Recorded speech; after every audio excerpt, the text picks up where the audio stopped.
You won't believe what this single dad veteran did when two twin biker prisoners reached out to him with their dying wish, a wish that would change his life, their fate, and the hearts of everyone who heard it. Stay with me till the end, because the twist, the final moment, will absolutely freeze you in your seat. And if this story moves you even a little, don't forget to hit that like button and subscribe, because stories like this deserve to be remembered. It all began with Jake Lawson, a 42-year-old single father, a former Marine who had spent most of his life trying to forget what war had done to him. He lived in a small, quiet town in Wyoming, raising his 10-year-old daughter, Emily, after his wife passed away from cancer. Jake's life revolved around two things: fixing bikes at his small garage and being the best dad he could. The nights were often long and silent, haunted by memories of Afghanistan and the guilt of those he couldn't save. But Emily's laughter, her small hands covered in grease while helping him fix old engines, was his healing point. One cold autumn morning, Jake received a letter. It was from a nearby state prison.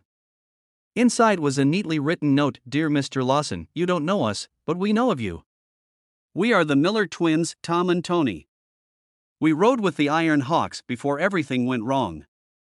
We've got a month left to live. We're dying men, not from bullets, but from what we did and what we didn't do. You served with our dad, Sergeant Paul Miller. He saved your life once in Kandahar. We know you probably don't owe us a thing, but we've got one last wish. Please come see us. We need to tell you something before it's too late." Tom and Tony Miller. Jake froze. He remembered Sergeant Miller, a strong, fearless man who died protecting his squad. Jake owed his life to him. He'd been carrying that debt for 20 years. The thought that Miller's sons were now in prison, dying, felt like a call from fate itself. That night, he looked at Emily sleeping, her tiny hand clutching her teddy bear, and he whispered, "I've got to do this, Em. For him." The next morning, Jake drove to the state penitentiary.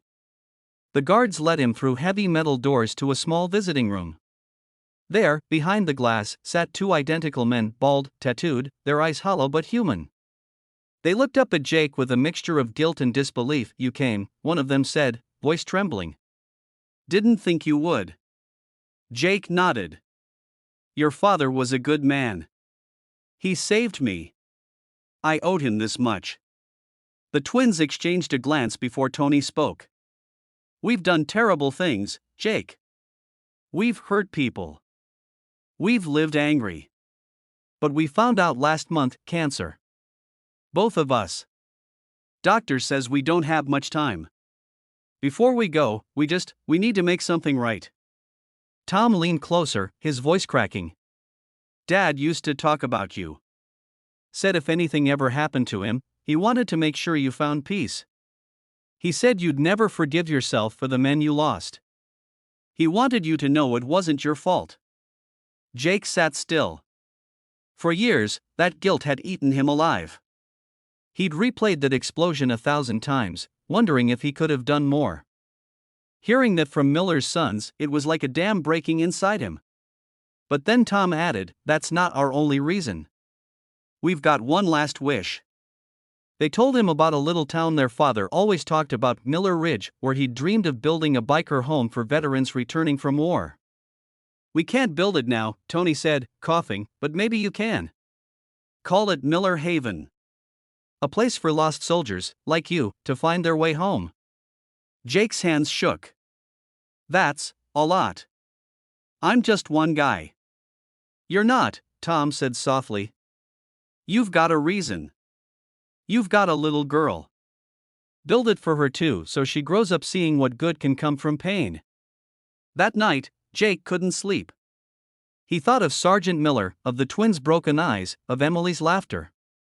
And for the first time, he felt purpose again. Now he sold his old pickup, mortgaged his garage, and started with nothing but an empty piece of land and a vision, a place where veterans could rebuild their lives through bikes, brotherhood, and healing. He called it Miller Haven. The first months were brutal, money short, permits delayed, and the weight of single fatherhood pressing down on him. But he kept going. Emily painted old bike parts with bright colors. Volunteers started showing up, other vets who'd heard about his mission. The local news picked up the story.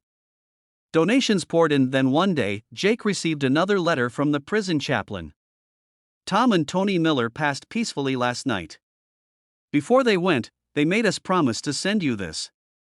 Inside was a worn photograph, the twins, smiling next to a rusty motorcycle, and a note: "Thanks for giving our dad's dream a second life." Right on, brother Jake held that photo to his chest and wept. The next day, he organized a ride dozens of veterans, bikers, and families through the mountain roads to the entrance of Miller Haven. The wind roared, the engines thundered, and as they parked, Jake stood by the sign that read Miller Haven, built by brothers, for brothers. He whispered, "You're home, Sergeant." Years later, Miller Haven grew into a refuge for hundreds of veterans. Emily, now a teenager, helped run workshops for children of soldiers. Every year on the anniversary of the twins' passing, Jake led a memorial ride, and every time, the crowd grew larger. In his heart, he knew the real miracle wasn't just the haven, it was the healing. The twins had found redemption through their final wish. Jake had found forgiveness. And Emily had found a legacy worth carrying on. As the sun set behind the mountains, Jake stood beside his daughter, watching a group of veterans laughing, fixing bikes, living again. "Dad," Emily said softly, "do you think they can see us?" Jake smiled. "Yeah, sweetheart. I think they can." If this story touched your heart, take a moment, hit that like button, share it with someone who might need hope today, and don't forget to subscribe. Because sometimes, even in the darkest places, a small act of love can rebuild entire lives, and that's the story of how a single dad veteran fulfilled twin prisoners' last wish and built a home where broken souls could finally find peace.